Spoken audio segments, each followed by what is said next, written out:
Hi welcome to real estate channel. దేశ ఆర్థిక ప్రగతి రథానికి చక్రాలు రహదారులు. అభివృద్ధి చెందిన దేశాలు ఆ బిరుదును సాధించాయంటే అందులో రహదారులదే కీలక పాత్ర. ప్రాంతాల అనుసంధానం ద్వారా వ్యాపార వృద్ధి, తద్వారా ఆర్థిక వృద్ధిని సాధించడంలో వీటి పాత్ర అంతా ఇంతా కాదు. విశ్వనగరంగా గుర్తింపు పొందిన హైదరాబాద్కు అలాంటి రహదారుల్లో మణిహారంగా నిలవబోతున్నది ప్రాంతీయ రింగ్ రోడ్డు. హైదరాబాద్ సరిహద్దు జిల్లాలను అనుసంధానిస్తూ సాగే ఈ రహదారి నిర్మాణంలో కీలక ముందడుగు పడింది. ఈ రహదారి పరిధిలోకి వచ్చే 182 కిలోమీటర్ల దక్షిణ మార్గాన్ని జాతీయ రహదారిగా ప్రకటించేందుకు కేంద్రం సుముఖత వ్యక్తం చేసింది. మరి ఈ ప్రాంతీయ రింగ్ రోడ్డు స్వరూపం ఎలా ఉండనుంది? జాతీయ రహదారి హోదాతో దక్కే ప్రయోజనం ఏంటి? ఈ రహదారి హైదరాబాద్ ఆర్థిక ముఖ చిత్రాన్ని ఎలా మార్చబోతోంది? కోటి మందికి పైగా జనాభాతో దేశంలో అతిపెద్ద నగరంగా రూపాంతరం చెందిన ప్రాంతం హైదరాబాద్. ఉపాధి కోసం ఏటా 5 లక్షల మంది వస్తూ అంతకంతకూ విస్తరిస్తున్న మహానగరమిది. మరి అంతమంది అవసరాలు తీరాలంటే మౌలిక సదుపాయాలది అత్యంత కీలక పాత్ర. అందులో రహదారులది ఇంకా ముఖ్య భూమిక. అయితే ఎన్ని రహదారులు నిర్మిస్తున్నా, ప్రజా రవాణా ఎంత పెంచుతున్నా ట్రాఫిక్ సమస్య హైదరాబాద్ను వేడని పరిస్థితి. ఈ పరిస్థితుల్లో ప్రాణం పోసుకున్న అద్భుత project regional ring road RRR నిర్మాణం. హైదరాబాద్ సరిహద్దు జిల్లాల్ని అనుసంధానిస్తూ నిర్మించబోయే ఈ రహదారి నిర్మాణం దిశగా కీలక పరిణామం చోటు చేసుకుంది. రీజనల్ రింగ్ రోడ్డు దక్షిణ భాగం పరిధిలోకొచ్చే చౌటుప్పల్, ఆమనగల్లు, షాద్నగర్, సంగారెడ్డి మధ్య 182 కిలోమీటర్ల మార్గాన్ని జాతీయ రహదారిగా ప్రకటించేందుకు జాతీయ రహదారుల శాఖ మంత్రి నితిన్ గడ్కరీ సుముఖత వ్యక్తం చేసినట్లు ముఖ్యమంత్రి కార్యాలయం తెలిపింది. ముఖ్యమంత్రి రేవంత్ రెడ్డి మంగళవారం గడ్కరీతో భేటీ అయి ఈ అంశంపై చర్చించగా జాతీయ రహదారిగా ప్రకటించేందుకు ప్రతిపాదనలు సిద్ధం చేయాలని అధికారులను కేంద్ర మంత్రి ఆదేశించినట్లు సీఎంఓ వెల్లడించింది. RRR భూసేకరణ, విధానపరమైన ప్రక్రియలను వేగవంతం చేయాలని రేవంత్ రెడ్డికి గడ్కరీ సూచించారు.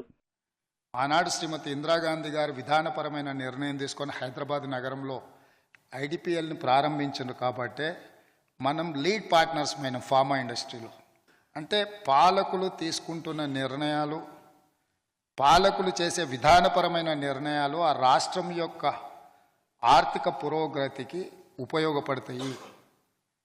ఆ విధానాన్ని సంపూర్ణంగా మా ప్రభుత్వం విశ్వసిస్తుంది. అదేవిధంగా ఎక్కడైనా ప్రపంచంలో ఒక నగరంని ఐకాన్గా చూపించినప్పుడు ఒక స్ట్రక్చర్నే మనము మేజర్గా సిటీని ఎగ్జాంపుల్ చేస్తాం. ఇప్పుడు న్యూయార్క్ సిటీ పోతే స్టాచ్యూ ఆఫ్ లిబర్టీ అంటాం, లేకపోతే ఇంకొక దగ్గరకు పోయినప్పుడు ఢిల్లీలో ఇండియా గేట్ అంటాం. ఇట్లాంటివి ఏ స్ట్రక్చర్స్ అయినా మీలాంటి బిల్డర్స్ ఎవరో ఒకరు నిర్మించినవే. అట్లానే హైదరాబాద్లో చార్మినార్ గురించి మాట్లాడినా, హైటెక్ సిటీ గురించి మాట్లాడినా, ప్రభుత్వాలు ఏ నిర్ణయం తీసుకున్నా ఇన్ఫ్రాస్ట్రక్చర్ కంపెనీస్ తీసుకుంటున్న నిర్ణయాలే ఆ నగరాలకు గుర్తింపుగా, కేర్ ఆఫ్ అడ్రస్గా మారుతున్నాయి.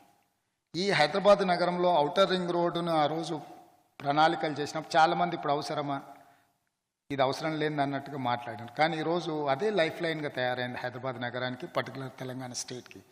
What ever we are getting income from different sectors, outer ring road and high-tech city international airport is one of the factor. We cannot ignore outer ring road and high-tech city and our international airport. Because of international airport, we have a very good connection with the other part of the world. That is how we are getting investment. That is how entrepreneurs are coming to Hyderabad, and government is ready to provide whatever their requirement.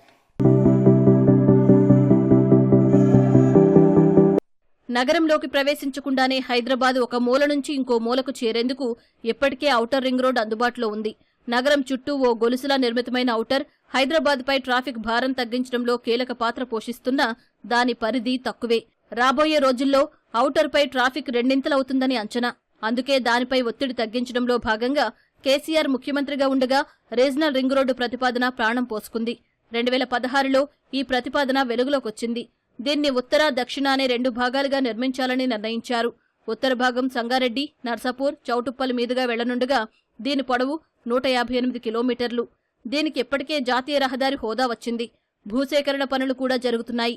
దక్షిణ భాగం చౌటుప్పల్, ఆమనగల్లు, షాద్నగర్, సంగారెడ్డి మధ్య సాగనుండగా దీని పొడవు 182 కిలోమీటర్లు. తాజాగా దీన్ని జాతీయ హోదాగా ప్రకటించేందుకు కేంద్రం సుముఖత వ్యక్తం చేయడంతో ఇక్కడ కూడా భూసేకరణ పనులను చేపట్టనున్నారు.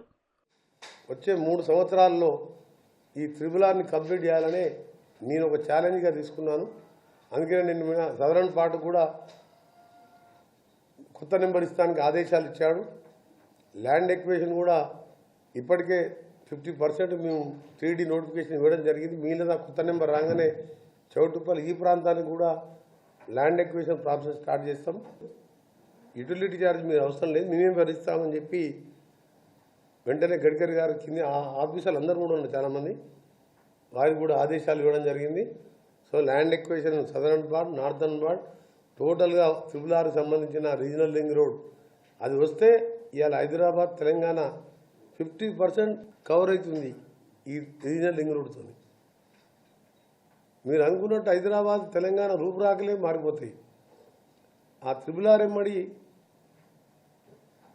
ఇండస్ట్రియల్ పార్క్స్ కానీ, కొన్ని దగ్గర ఫార్మాసిటీ కానీ, కొన్ని దగ్గర ఐటీ పార్క్స్ కానీ క్లస్టర్స్ ఏర్పాటు చేయడం, మళ్ళీ ఈ రింగ్ రోడ్కు ప్యారలల్గా రోడ్ వేయడం, అలాగే కేంద్ర ప్రభుత్వం దగ్గర ఉన్న దాని చుట్టూ రోడ్డుని రైల్వే కనెక్షన్ రింగ్ రోడ్ లాగా రైల్వే ప్రాజెక్టు కూడా ఆమోదిస్తారని చెప్పిండ్రు. రీజనల్ రింగ్ రోడ్ను ఔటర్ రింగ్ రోడ్డుకు 40 కిలోమీటర్ల వెలుపల నిర్మిస్తారు. దీనికి 12,000 కోట్ల రూపాయలు ఖర్చవుతుందని అంచనా వేయగా అది 17,000 కోట్ల రూపాయలకు పెరిగింది. భూసేకరణ చేసి నిర్మాణం పూర్తయ్యేసరికి ఆ వ్యయం 20,000 కోట్ల రూపాయలకు చేరవచ్చని అంచనా. ప్రాజెక్టులో భాగంగా ఉత్తర భాగం సంగారెడ్డి, నర్సాపూర్, తూప్రాన్, గజ్వేల్, జగదేవ్పూర్, భువనగిరి మీదుగా చౌటుప్పల్ చేరుతుంది. మొత్తం 113 గ్రామాల మీదుగా ఇది సాగనుంది. దక్షిణ భాగం కంది, నవాబ్పేట, చేవెళ్ల, షాబాద్, షాద్నగర్, ఆమనగల్లు, మర్రిగూడ, శివన్నగూడ, సంస్థాన్ నారాయణపూర్ మీదుగా చౌటుప్పల్కు కలుస్తుంది. ఉత్తర భాగంలో 11 జంక్షన్లను నిర్మించనున్నారు. జాతీయ, రాష్ట్ర రహదారులు అనుసంధానమయ్యే చోట వీటిని నిర్మిస్తారు. రహదారిని 6 వరుసల్లో నిర్మించాలని ప్రతిపాదనలు ఉన్నా భవిష్యత్తులో 8 వరుసలకు విస్తరించే అవకాశం ఉంది. ఉత్తర భాగం నిర్మాణానికి 4,000 ఎకరాలకు పైగా భూమి అవసరమవుతుంది. భూసేకరణ వ్యయాన్ని కేంద్ర, రాష్ట్ర ప్రభుత్వాలు సమానంగా భరిస్తాయి. రీజనల్ రింగ్ రోడ్డు నిర్మాణం పూర్తయితే అది హైదరాబాద్ మహానగరానికి మరో మణిహారం కానుంది.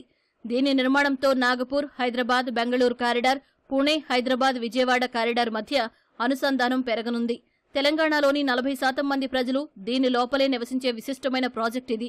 వలసలు పోటెత్తి నగరాల్లో నానాటికి దుర్భరం అవుతున్న ట్రాఫిక్ రద్దీ గణనీయంగా పెరుగుతుండగా ఆ సమస్యకు ఇది పరిష్కారం కానుంది. వ్యూహాత్మకంగా అభివృద్ధి చేస్తే ఈ రహదారి అద్భుత ప్రగతికి చోదశక్తిగా మారనుంది. వేగవంతమైన ప్రయాణ మార్గంగా నిలవనుంది. దీని చుట్టూ ప్రత్యేక ఆర్థిక మండళ్లు, పరిశ్రమలు, టౌన్షిప్లు రానున్నాయి. Outer ring road, regional ring రోడ్డుకు అనుసంధానం ఏర్పాటు చేసి వాటి మధ్య శాటిలైట్ టౌన్షిప్ల ఏర్పాటుకు కూడా అవకాశాలు కల్పిస్తున్నాయి. ట్రిపుల్ పాటు వీటన్నింటి నిర్మాణాల వల్ల పెద్ద ఎత్తున ఉపాధి అవకాశాలు దక్కనున్నాయి. నిర్మాణాలు పూర్తయిన తర్వాత కూడా ఉద్యోగాల కల్పన పెరగనుంది. పెద్ద ఎత్తున పెట్టుబడులు తరలిరానున్నాయి. ఇది నిర్మితమవుతున్న హైదరాబాద్ చుట్టూ అభివృద్ధి పరుగులు పెట్టనుంది. దీని భూసేకరణ, నిర్మాణాలకు మరికొంత సమయం పట్టే అవకాశం ఉన్నా పూర్తయితే మాత్రం ఇది హైదరాబాద్కు దక్కిన వరమే కానుంది. రింగ్ రోడ్లు, జాతీయ రహదారుల నిర్మాణంతో అభివృద్ధి ఫలాలు అందుకుంటున్న దేశాల జాబితా ప్రపంచంలో పెద్దదిగానే ఉంది. అమెరికా, చైనా, జర్మనీ, జపాన్ వంటి దేశాలు అభివృద్ధి పదంలో దూసుకెళ్లడానికి ప్రధాన కారణం చక్కని రహదారి వ్యవస్థలే. చైనా రాజధాని బీజింగ్ చుట్టూ 6 రింగ్ రోడ్లను నిర్మించి అపార ప్రయోజనాలను అందుకుంటోంది. రహదారుల నిర్మాణ ప్రాధాన్యత గుర్తించిన కేంద్ర ప్రభుత్వం కూడా వీటిని పెద్ద ఎత్తున చేపడుతోంది. భారత్మాల పేరుతో 11 లక్షల కోట్ల రూపాయలతో భారీగా రహదారుల నిర్మాణం, విస్తరణను ముందుకు తీసుకువెళుతోంది. ప్రతినిత్యం సగటున 30 కిలోమీటర్ల జాతీయ రహదారులను నిర్మిస్తోంది. 2014 మార్చి నాటికి దేశంలో జాతీయ రహదారుల పొడవు 91,287 కిలోమీటర్లు కాగా 2023 జనవరి చివరి నాటికి అవి 1,44,983 కిలోమీటర్లకు విస్తరించాయి. వచ్చే ఏడాదిలో దీన్ని 2 లక్షల కిలోమీటర్లకు విస్తరించాలని కేంద్ర ప్రభుత్వం లక్ష్యంగా నిర్దేశించుకుంది. భారత్లో 60% పైగా సరుకుల రవాణాకు రహదారులే ఆధారం. భారత రహదారి వ్యవస్థలో జాతీయ రహదారుల వాటా 2% అయినా 40% సరుకులు వాటి గుండానే వివిధ ప్రాంతాలకు తరలుతుంటాయి. అయితే మౌలిక సదుపాయాల కొరత వల్ల దేశంలో రవాణా, బట్వాడా ఖర్చులు తడిసి మోపుడవుతున్నాయి. దేశ జీడీపీలో ఈ వ్యయం 16 నుంచి 18% మధ్య ఉంటోంది. ఇది అమెరికా, ఐరోపా జీడీపీలో 8% మాత్రమే కాగా చైనాలో 10%. రవాణా వ్యయాలు పెరగడం వల్ల దేశంలో పారిశ్రామిక ఉత్పత్తులు ఖరీదుగా మారుతున్నాయి. రహదారులు సరిగా లేక ట్రాఫిక్ జామ్లు ఏర్పడి కాలుష్యం గణనీయంగా పెరుగుతోంది.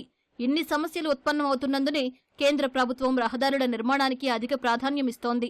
ఇందులో భాగంగానే హైదరాబాద్ రీజనల్ రింగ్ రోడ్డుకు జాతీయ రహదారిగా ప్రకటించేందుకు సుముఖత వ్యక్తం చేసింది.